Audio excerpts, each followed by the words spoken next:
तुम्हाला माहिती आहे का, पंढरपूरच्या विठ्ठलाने एका शिवभक्ताला असा चमत्कार दाखवला की त्याचा विश्वासच बदलून गेला. शिव आणि विष्णू वेगळे नाहीत हे स्वतः विठ्ठलाने कसे सिद्ध केले? ही आहे एका सोनाराची अद्भुत कथा. चला सुरू करूया. पंढरपूरमध्ये नरहरी नावाचा एक सोनार राहत होता. तो कट्टर शिवभक्त होता. नरहरीला शिवाशिवाय दुसरा देव मान्य नव्हता. तो म्हणायचा, माझ्यासाठी फक्त महादेवच खरे देव आहेत. विठ्ठलाची पूजा किंवा विठ्ठल मंदिरात जाणे हे त्याला अजिबात मान्य नव्हते. एकदा पंढरपूरच्या राजाने विठ्ठलाच्या मूर्तीसाठी सोन्याचा सुंदर कंबरपट्टा बनवण्याचा आदेश दिला. हा दागिना बनवण्याची जबाबदारी आली सोनारावर. पण नरहरी म्हणाला, मी विठ्ठल मंदिरात कधीही जाणार नाही. राजा अडचणीत पडला. शेवटी एक उपाय काढण्यात आला.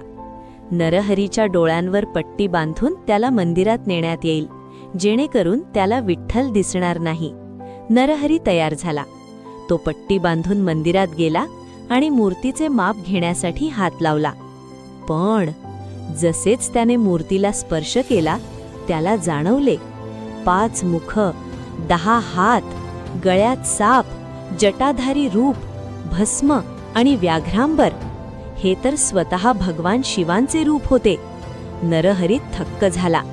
त्याने पट्टी काढली आणि समोर उभा होता विठ्ठल पांडुरंग. त्याने पुन्हा पट्टी बांधली आणि पुन्हा स्पर्श केला. पुन्हा त्याला जाणवले महादेवाचे रूप. तेव्हा नरहरीला सत्य समजले. शिव आणि विष्णू हे वेगळे नाहीत, देव एकच आहे. त्या दिवसापासून नरहरी सोनार विठ्ठलाचा महान भक्त झाला. तो वारकरी संप्रदायात सामील झाला आणि विठ्ठल भक्तीत रमून गेला. ही कथा आपल्याला सांगते, देव वेगवेगळ्या रूपात दिसतो, पण सत्य एकच असते. जर तुम्हाला ही कथा आवडली असेल तर व्हिडिओ लाईक करा, शेअर करा आणि चॅनल सबस्क्राईब करा. जय हरी विठ्ठल.